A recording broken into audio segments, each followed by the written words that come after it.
Brought to you by KR Mangalam University. We provide you the platform to turn your dreams into reality. Give wings to your aspirations with KR Mangalam University.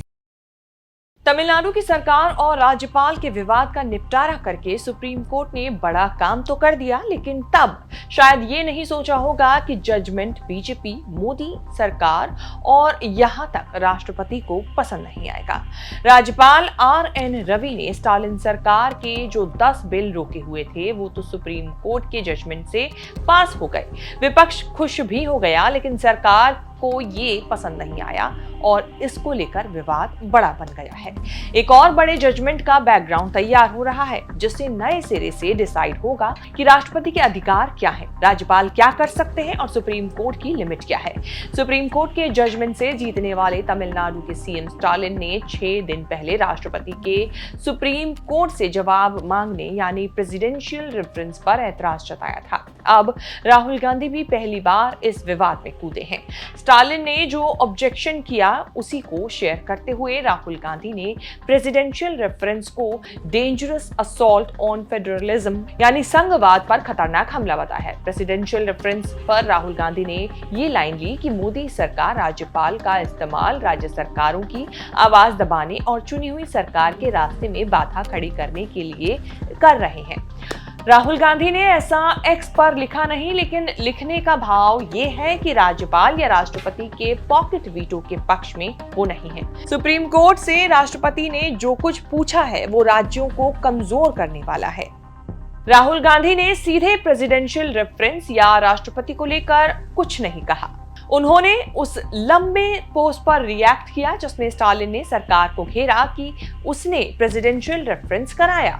Stalin ने appeal की कि non BJP सरकारें और पार्टियों के नेता संविधान बचाने की लीगल स्ट्रगल ज्वाइन करें। स्टालिन ने जजमेंट के लिए सुप्रीम कोर्ट को धन्यवाद देते हुए सवाल उठाया कि टाइम लिमिट फिक्स करने में दिक्कत क्या है। दूसरा सवाल ये कि क्या बीजेपी राज्यपालों के बाधा डालने को लेजिटिमाइज करना चाहती है, और तीसरा सवाल ये कि क्या बीजेपी गैर बीजेपी राज्यों को पैरालाइज करना चाहती है।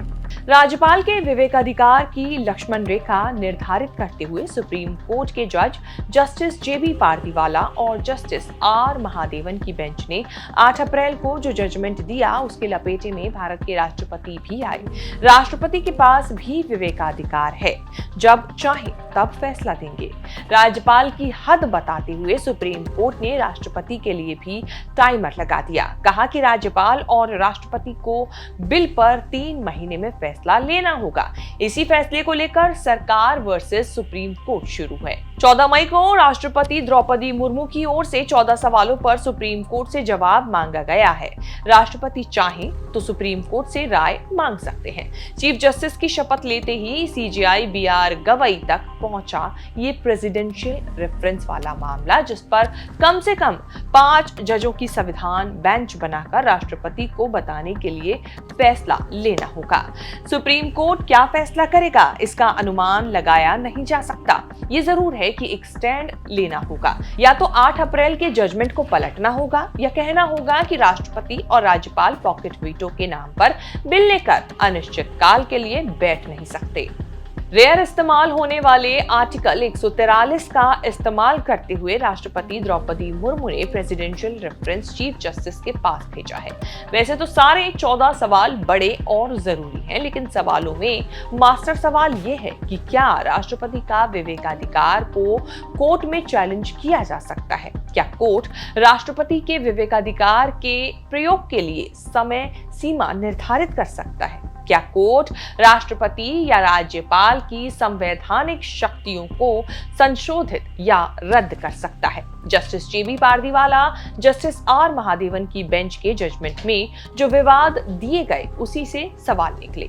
सुप्रीम कोर्ट ने कहा कि राज्यपाल या राष्ट्रपति के पास विधेयकों पर पॉकेट वीटो का अधिकार नहीं है, मतलब बिल को लटकाए रखना गैर कानूनी है। कोई बिल 3 महीने से ज्यादा नहीं रोक सकते। राज्यपाल को राज्य सरकार की सलाह पर चलना होगा। सरकार को ये बुरा लगा कि सुप्रीम कोर्ट ने कहा कि राष्ट्रपति को भी 3 महीने में हाँ या ना का फैसला करना होगा।